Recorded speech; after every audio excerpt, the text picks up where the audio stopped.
Earliest memory, I met Victory. Was actually having 4-on-4 basketball at my uncle's house. And I seen a young kid drive up in a Lexus Jeep, got out the car.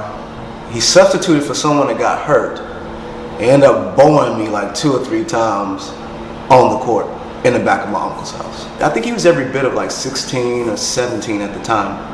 And to be honest, that same type of spirit then is the same type of spirit that he has now. You know, nowadays people think that they have friends, but back in the day, like, we was real friends. We was loyal, we was brothers. You know, you talk about him, you talking about me. We didn't really become inside the same circles until freshman year at Crowley High School. At this school, it wasn't so aggressive towards me. It was more so behind my back, or I would hear people say things as I walked down the hall. Being the cool guy, you already a target anyway. Somebody always wants your spot. And Victory was a cool guy. Eric was always funny. He always did something stupid. I don't know. And then he would make a joke nobody else got, and he would laugh at it. And he still does this now. He laughs at his own stuff. As long as you interested in girls and sports, we can hang out. It was like, yeah, this dude cool. Yeah, this dude cool. And then that was pretty much the budding of a good friendship. Game, PlayStation or something, you know, the typical high school stuff. Karaoke machine, push button style. I met Victory when I was in the 6th grade. Actually was in his game room playing a video game. I think he might have just heard somebody in the house and checked the doors, the rooms, and was like, who in here? Even when Eric was in high school, I would always catch him like doing a little different music, making beats, recording songs. We ended up forming that group in the 10th grade. So our sophomore year, we just got together one day and said, hey man, let's make a group, a rap group. And that's what we did. We had good songs. Our writing, our penmanship was good off top. We had good songs, good stories, good ideas. Yeah, but our equipment was trash. Like I say, push button equipment. I remember in our youth, there was always freestyling contests. Who could write the best lyric? You know, they were always competing on, you know, who could make the best rhyme. We would freestyle on the way to school. You know, we were all in a circle. Somebody dropped a beat,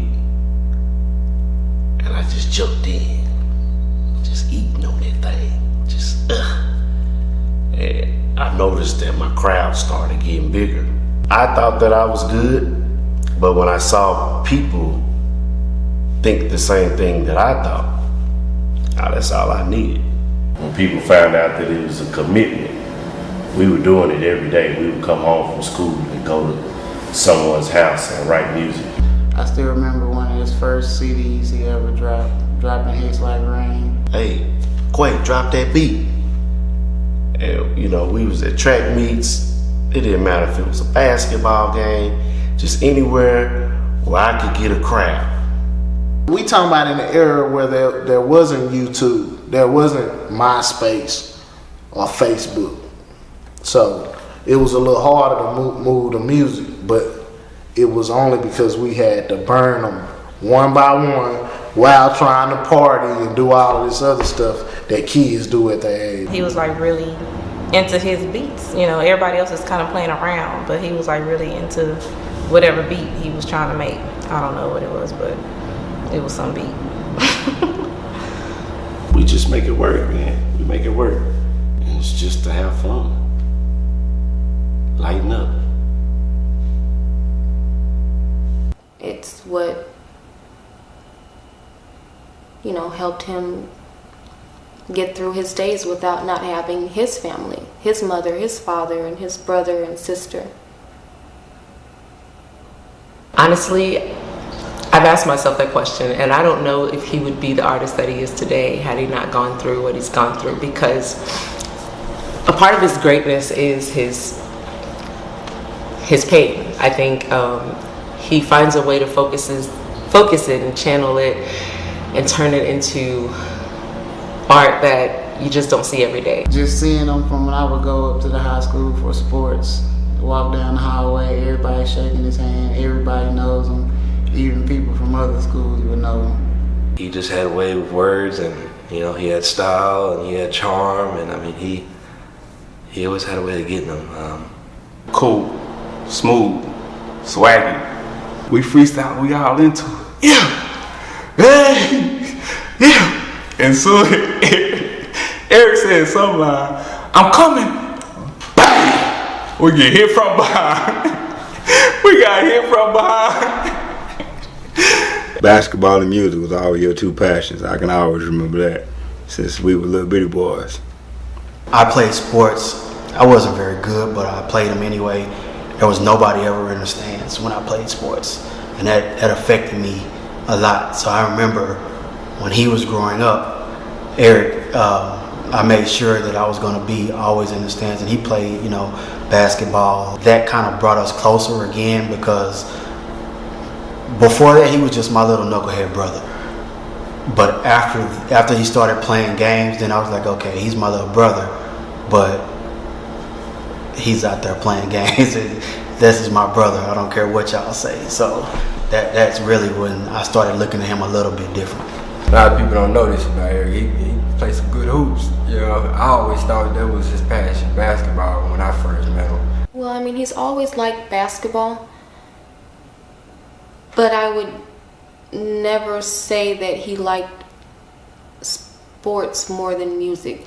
I would say when he stopped playing video games, like when I noticed, okay, he's not playing video games, he's not, doing kid things, I guess as you would say. It's an amazing experience. We just had fun, man. It was all about fun, man. That's what we was doing. We was into being fresh and having fun. That's it. And then we would have so much fun, but our grades were so legit that they couldn't be mad at us, Being around him turned me to A.B. honor roll student. I kind of knew then. I was like, okay, he, with a little hard work and a little effort and time put into it, that he could really, really be something great. Tell them, like, hey, don't let nothing stop you. Like, despite of what you're going through, despite if people think that you're different, we're all the same, and you can still do whatever you want to do. You just got to put your mind to it. I'm pretty sure he's heard it too, but I know I've heard people say, you're not going to be able to do this. You're never going to be able to do that. You can't do that. You can't do that. And that drives me. That motivates me to prove them wrong. Even if I wasn't as motivated before, once you tell me I can't, then I'm about to make you look bad. And I know that that's exactly how he thinks. And that's exactly why we do what we do. It's a feeling when you can see somebody say what they're going to do and actually start going to do it. People talk every day. Everybody say what they're going to do. Okay, I'm going to do this, I'm going to do this. And you never start seeing anything come back from it. When you see somebody say, I'm going to do something, it actually starts making sense. That's a great feeling. I think Eric lived by the philosophy, if the door's not open, he's just going to knock that shit down. To have things. He always say that, I want to have things. I want to have things. And ever since then, that's what I've been seeing him do. Ever since then. We spend a lot of time just in the parking lot at school, dreaming, listening to music, listening to different artists. He said that he was going to be a rapper. He said he was going to do music. And that's what we're doing. I can say because of that literally changed my life. He was always up there. I remember him just being a unique individual, and he was always there if you needed him. So, and it felt good. It was a feeling that was unmatched. And I just remember telling myself that this is the path that I need to take. We did our work and we graduated. That's where it actually started. I just want to put smiles on people's faces. I want to give them,